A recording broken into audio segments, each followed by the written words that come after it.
एक लड़का होता है और वह बहुत दिनों के बाद अपने ससुराल जाता है। और दोस्तों, ससुराल जाता है तो उसका सेवा बहुत अच्छे ढंग से होता है, क्योंकि वहाँ पे उसकी एक विधवा सास थी और कोई नहीं था। दोस्तों, वहाँ दिन भर रहता है और शाम को अब बोलता है कि सास माँ, अब मैं घर को जा रहा हूँ। तो उसकी सास बोलती है कि सुबह चले जाना, आज रात को रुक जाओ। तो लड़का बोलता है नहीं, घर पे वो आपकी बेटी परेशान होने लगेगी। सास बोलती है कि नहीं, अब कहाँ जाओगे, अब शाम हो गई है, अब कहाँ, सुबह जाना, जाओ। दोस्तों, लड़का रुक जाता है और सास बोलती है कि आज आपको स्पेशल कुछ बनाकर खिलाएंगे। दोस्तों, जो सास होती है वो जाती है मार्केट से कुछ पनीर वनीर लेकर आती है और बनाती है और अपने दामाद को बनाकर खिलाती है। दोस्तों, खा पी कर सो जाते हैं। दोस्तों, उस रात को उन दोनों के बीच कुछ ऐसा हो जाता है कि दोस्तों, आप लोग कल्पना भी नहीं कर सकते हैं कि आखिर सास और दामाद के बीच में भी ऐसा हो सकता है। दोस्तों, कहानी बहुत अच्छी है, कहानी के लास्ट तक बने रहिए। कहानी दोस्तों, आप लोग हमारे चैनल पर आए हैं तो आप लोग हमारे चैनल को सब्सक्राइब कर दीजिए और लाइक कर दीजिए, ताकि मेरा हौसला बढ़ता रहे। दोस्तों, चलो चलते हैं कहानी की ओर कि आखिर उस रात को क्या हुआ। दोस्तों, ये कहानी मध्य प्रदेश राज्य की है, जो ग्वालियर एक जगह पड़ता है, वहीं का है। दोस्तों, वहीं का एक अवधेश नाम का लड़का होता है। दोस्तों, वहाँ अक्सर बाहर ही रहा करता था और एक दिन सोचता है कि क्यों ना अपना ससुराल चला जाए। दोस्तों, एक दिन सुबह अपना मोटरसाइकिल उठाता है और अपने ससुराल की ओर निकल पड़ता है। दोस्तों, वहां पर जाता है तो उसका एक ही सास होती है और विधवा होती है। दोस्तों, उस विधवा जो औरत थी उसका नाम पूनम होता है। दोस्तों, पूनम बहुत बेहद खूबसूरत होती है। दोस्तों, वहाँ उसका पति मर जाने के बाद बेचारी अकेले अपना जीवन यापन कर रही होती है और उसकी एक लड़की होती है और उसका वहाँ शादी कर दी होती है अवधेश से। दोस्तों, अवधेश जब जाता है तो उसका पूनम बहुत अच्छा से देखभाल करती है और सेवा करती है। दोस्तों, वहाँ दिन भर रहता है, हाल चाल पूछता है कि कैसे हैं मम्मी जी। दोस्तों, वहाँ शाम हो जाती है और फिर अवधेश बोलता है कि अब मैं अब लौट घर को अब जाऊंगा। दोस्तों, वहाँ जो पूनम होती है कि बोलती है बेटा, इतनों दिनों के बाद आए हो, आज रुक जाते तो अच्छा होता। अवधेश बोलता है नहीं, आपकी बेटी नीलू बोलने लगी कि आए नहीं, आप बोल कर गए थे। दोस्तों, वहाँ पूनम बोलती है कि मैं बात कर लेती हूँ। दोस्तों, वहाँ फिर पूनम नीलू अपनी बेटी से बात करती है कि दामाद जी कल सुबह जाएंगे। दोस्तों, बेटी बोलती है ठीक है माँ। दोस्तों, वहाँ पूनम बोलती है कि आपको आज कुछ स्पेशल खाने को मिलेगा। दोस्तों, वहाँ अवधेश रुक जाता है। दोस्तों, वहाँ फिर जो पूनम होती है अपने नज़दीक मार्केट में जाती है और पनीर होता है वहीं लेकर आती है और बनाती है। दोस्तों, शाम को अच्छा खाना सब बनाती है और खाना अपने दामाद को खिलाती है। दोस्तों, वहाँ खा लेता है और वहाँ फिर जाकर बेड पर सो जाता है और टीवी देखने लगता है। इधर जो पूनम भी होती है, यह भी खाना वाना खाकर वह भी उसी बेड पर जाकर टीवी देखने लगती है। दोस्तों घर में एक ही बेड होता है, क्योंकि यह अकेली रहती थी तो ज़्यादा बेड की क्या ज़रूरत होती।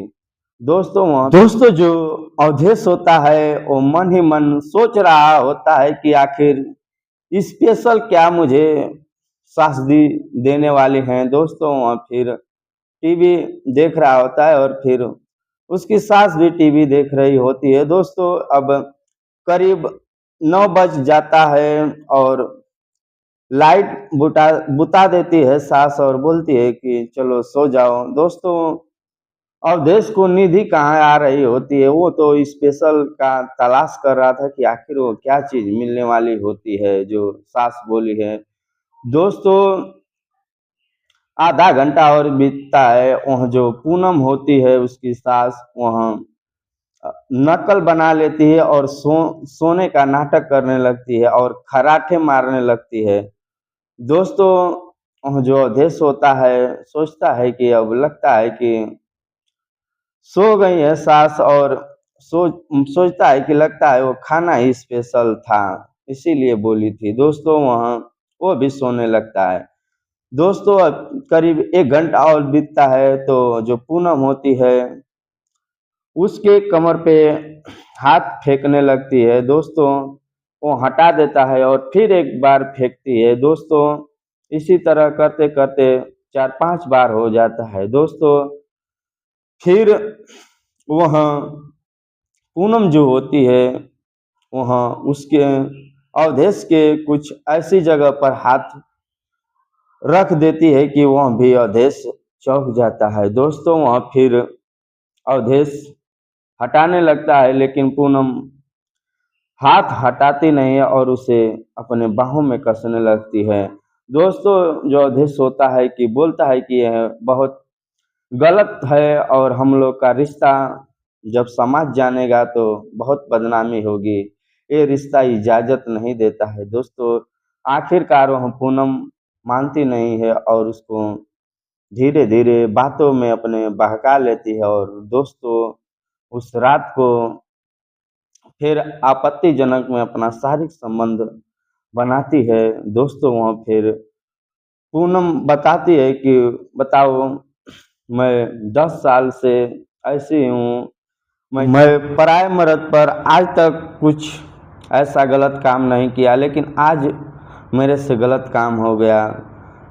दोस्तों वह फिर अवधेश अगली सुबह चला जाता है। दोस्तों फिर 1-2 दिन के बाद अपने ससुराल आता है और फिर पूनम के साथ वैसा ही काम करने लगता है। दोस्तों इसी तरह अब उन दोनों का सिलसिला अब कुछ महीनों तक चलता है। दोस्तों जब मन करता तब आता और जो सास भी होती है वो भी खुश हो जाती है। दोस्तों वहाँ फिर अवधेश था घंटों तक बातों किया करता था, जो 15 मिनट बात पहले किया करता था 5 मिनट 10 मिनट, लेकिन अब घंटों तक बात किया करता था। दोस्तों फिर जो बात करता था अपने मोबाइल में ऑटो का रिकॉर्डिंग करता था। दोस्तों एक दिन अवधेश की पत्नी जो होती है अवधेश की मोबाइल लेती है और वो कुछ उसमें देख रही होती है, तभी अचानक से उसकी नज़र रिकॉर्डिंग पर पड़ती है। जब रिकॉर्डिंग सुनती है तो उसकी माँ की और अवधेश की जब बात सुनती है तो दोस्तों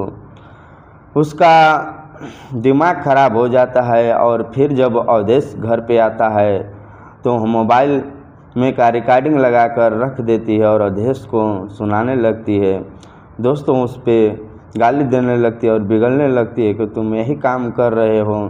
दोस्तों फिर अपने माँ को भी बोलने लगती है। दोस्तों फिर वह अपनी पत्नी को लेकर ससुराल आता है उसके माँ के पास। फिर उसकी माँ अपनी बेटी को समझाती है कि बेटी मुझसे गलती हो गई, आज के बाद नहीं ऐसा होगा।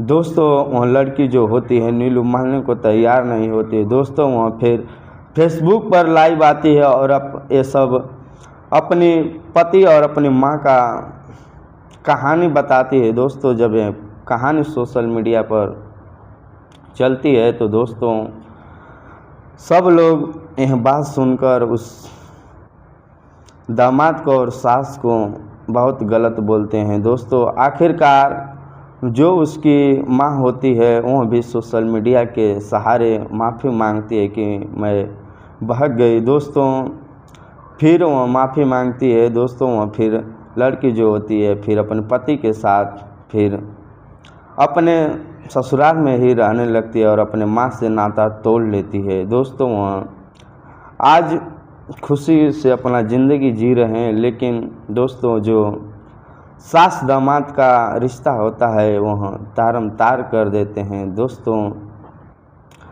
आज की यहीं से कहानी है। दोस्तों आप लोग कमेंट के माध्यम से बताएं कि कहानी आप लोग को कैसी लगी। दोस्तों आज के समाज में कुछ ऐसे भी लोग हो गए हैं कि अपना रिश्ता का मर्यादा भूल जा रहे हैं। दोस्तों आप लोग सावधान रहें और सतर्क रहें। दोस्तों फिर मिलेंगे हम कोई और नई कहानी लेकर। दोस्तों अब तक के लिए आप लोग को तहे दिल से धन्यवाद।